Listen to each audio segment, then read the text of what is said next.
Bengaluru drugs కేసులో నటి హేమ పేరు ఎంతగా వైరల్ అయిందో అందరికీ తెలిసిన విషయమే. అయితే తాను తప్పు చేయలేదని మొదటి నుంచి చెప్పుకుంటూ వస్తోంది హేమ. అయితే తన మీద ఈ డ్రగ్స్ కేసు విషయంగా మూవీ ఆర్టిస్ట్ అసోసియేషన్ నుంచి సస్పెండ్ చేయాలని అనుకుంటున్నట్టు తెలుస్తోంది.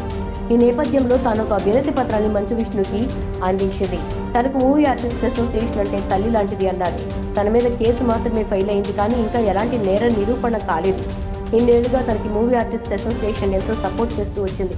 మూవీ ఆర్టిస్ట్ అసోసియేషన్ లేకపోతే తాను లేను అని ఆవేదన వ్యక్తం చేశారు. అయితే డ్రగ్స్ కేసు విషయం ఇంకా కోర్టు పరిధిలోనే ఉంది. ఒకవేళ తాను నిజంగా తప్పు చేశానని నేరం నిరూపణ అయితే అసోసియేషన్లో తన కార్డు క్యాన్సిల్ చేయాలంటూ అందులో ఆమె పేర్కొన్నారు.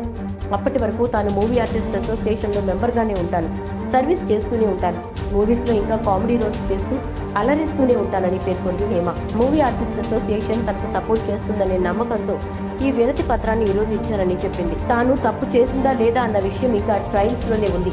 నేరం చేశానని రుజువైనప్పుడు ఎలాంటి సిచ్యువేషన్ ఆమోదిస్తాను అంది హేమ. ఎవరైనా కానీ మూవీ ఆర్టిస్ట్ అసోసియేషన్ అని మాత్రమే చూస్తారు, కానీ తాను మాత్రం తన తల్లి కంటే ఎక్కువగా చూస్తానని చెప్పారు. తల్లి అంటే కాచుకునేది కాబట్టి తన విషయంలో తనకు మూవీ ఆర్టిస్ట్ అసోసియేషన్ సపోర్ట్గా ఉంటుందని భావిస్తున్నానని చెప్పింది. అలాగే అసోసియేషన్ ప్రెసిడెంట్గా మంచు విష్ణు కూడా అసోసియేషన్లో ఉన్న అందరితో డిస్కస్ చేసి తనకు సహాయ సహకారాలు అందిస్తారని ఆశిస్తున్నాను అన్నారు హేమ.